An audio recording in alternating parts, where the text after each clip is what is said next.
Here's some shocking news for you. Just shocking. Zoe Quinn's allegations are falling apart. I'm literally shaking right now. OMG, I am like crying. Zoe Quinn.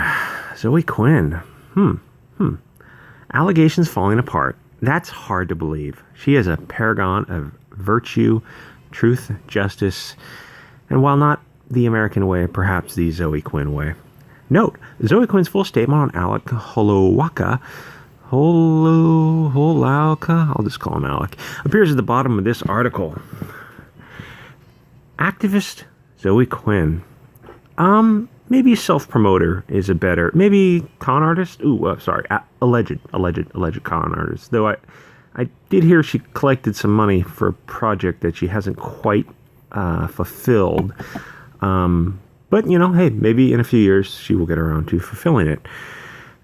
Issued a multi-post Twitter statement detailing abuse allegedly suffered at the hands of former partner, fellow indie developer. The Night in the Woods development team cut ties with him, and within 48 hours he had committed suicide. The same day as his suicide, Quinn's Twitter, what's her name? Chelsea Van Valkenburg. For some reason, she changed her name to Zoe Quinn because Zoe Quinn sounds cooler than Van Valkenburg, I guess.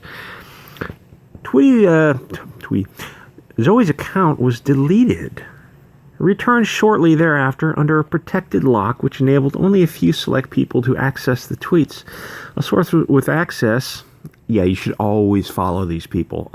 All the people in the game industry, all these people. You got to search them out, find out who works where, and follow them all. Celebrities, even people you just have no interest in, because there will be a time in the future when they will protect their tweets, and if you're following them, then you can see what's going on. So follow these reprehensible people. And yes, Zoe Quinn is reprehensible. She is the Renfamous of the game world, and Renfamous is the Renfamous of the cosplay world. Though I don't know how much cosplay she does anymore. Have you seen her Eternity Girl cosplay? How badly do you want to suck Mags Vesazio's dick to dress up as Eternity Girl? It's the worst cosplay character I've ever seen. It is the worst. It's the worst, most poorly drawn drawing I've ever seen. God, okay, I won't get distracted. Provided the post with important history which sheds lights on the developer's time with the now deceased Alec. While in Quinn's public statement, Quinn did not specify when the alleged abuse took place. Good, keep it vague. It was stated it was while living in Winnipeg at his apartment. A scan of their Twitter reveals Quinn was preparing to leave for Winnipeg at the end of 2012 for an unspecified period of time and had arrived at the end of March. While those tweets appear to have been deleted, shocking, and were inaccessible even by our source, they had already been screen captured and archived in a YouTube video prior to the deletion of Quinn's Twitter account. In the August 28th statement, Quinn claims to have been physically confined. Well, that's a felony kidnapping. You should call the Royal Mounted Police or whatever the hell the Canadians have up there, because that's a felony. To Alec's apartment, as well as isolated from the outside world. Tweets reveal a different story. Shocking. With Quinn tweeting regularly throughout the time period in Winnipeg with Alec, sometimes dozens of times per day, communicating with many others and describing Quinn's time in the city and documenting many excursions. So you're saying she lied? You're saying the unburnt witch lied? These, you have, what is a lie? A material misrepresentation of the truth. What do you do when you have two conflicting statements? One of them is not true. So was she kidnapped at this time? And keep in mind, she didn't call the police. Or was that a lie, as her tweets show? Quinn and Alec also arranged multiple indie game meetups, appropriately named Winnipeg, in April, and where other 40 developers were present, many of which had been those Quinn had been interacting with through Twitter. So now we have witnesses. A couple also appeared as guests on a podcast called Indie Function. Both discussed their projects, and so he let her out of the kidnapping situation so they could go on a podcast. Did he have her at, gunpoint or something? The subject shifted into more personal topics, such as how the two met and their daily lives. 30 minutes into the podcast, she says she met Alec on Twitter, directly messaging him when he interacted with her tweets, expressed interest in Quinn's project. Yeah, because Depression Quest sounded like what a great project Depression Quest was. Notes how Alec supported the mission of having more than 5% of the industry be women. Well, you need to get there on merit. And what percentage of women buy video games? Is it 5%? Maybe a little bit more? It's not a whole lot. Quinn calls the relationship adorable. oh, Zoe. Oh, Van Valkenburg. You're so witty. While being encouraged by Alec to talk about their project. So this shows that they had a friendly relationship, getting along. Not kidnapped. Later in the podcast, she excitedly describes day-to-day life. My life right now is I wake up, I bullet on a game I care about very passionately, and I pass out from exhaustion. While discussing indie game developer conversation that eerily relates to the present takes place. And that's one of the reasons you don't really want to be famous, because that's what happens. People basically turn you into a cartoon character. Fair enough. You don't get to be a person anymore. You are a concept. I'm pretty sure I'm not that well known yet, because that hasn't happened to me, and I don't think I am that way where I would be characterized as one thing or another. Alex says to Quinn's agreement, everyone is going to get mad and yell about something eventually and then get characterized that way. Absolutely. The court of public opinion. Quinn's bombshell public statement also claimed that Halawaka had taken control of Quinn's then project It's Not Okay Cupid. The podcast, as well as Quinn's regular tweets while in Winnipeg and after the departure, challenged that assertion. So this is our one email from It's Not Okay Cupid with all the choices possible mapped out on a rough draft. Wow, that is a hell of a flowchart. That is... wow. Okay, so she's talking about her time there when she's, I guess, kidnapped. Dozens of tweets demonstrate Quinn was routinely editing, contributing, and designing the planned game, sometimes with the suggestion Alec provided inspiration or even encouragement. When a boy game developer and a girl game developer love each other very much, they smash their heads together and a game comes out. Interesting. That seems to contradict her earlier statements. I'm not saying she's a liar, but it seems like she's a liar. According to her statement, Alec also delayed purchasing Quinn's ticket home as per their arrangement, effectively trapping her in Winnipeg with no funds to return.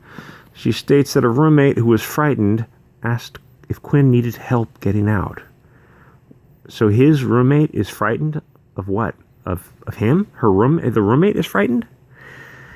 And help was accepted to flee. Oh my dear. However, 3 tweets sent out between April 24th and 30th demonstrate Quinn is being dishonest about the circumstances surrounding the return to Toronto. In fact, blame Canada, they prove Quinn was aware of the plan to leave at least 10 days prior to the actual departure. In the tweets, Quinn is discussing an hours-long layover in Montreal, asking if any friends wanted to meet up, and announcing a return to Toronto. So you just escaped a brutal kidnapping. You fled. You flee, fly, you fools, for your life. But now you want to meet up and have a couple cocktails. Sure, why not?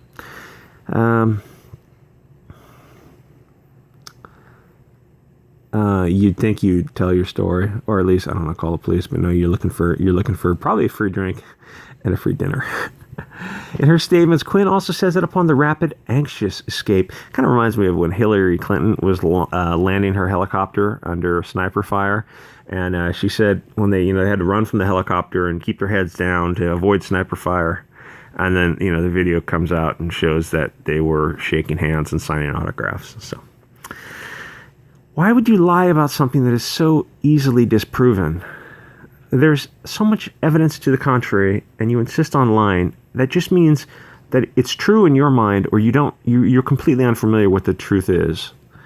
That makes you a sociopath, or I would say borderline personality disorder. I think Zoe has something wrong with her. It talks about the anxious escape from the abusive circumstances with Alec with the help of a roommate. You escaped slavery on the Underground Railroad. Stunning and brave. The man did not do so much as acknowledge the departure. But the tweet states that Quinn and Alec were working hard to crunch on It's Not Okay Cupid just hours before the flight, entirely disproving the claim. And this is her tweet. And now to see how hard I can crunch on It's Not Okay Cupid with infinite ammo before I have catch plane in the morning too inspired. Odd you didn't tell the harrowing tale of your kidnapping as you fled for your life and your back hole. Interestingly, after her return to Toronto, Alec and Quinn exchanged several lighthearted public tweets.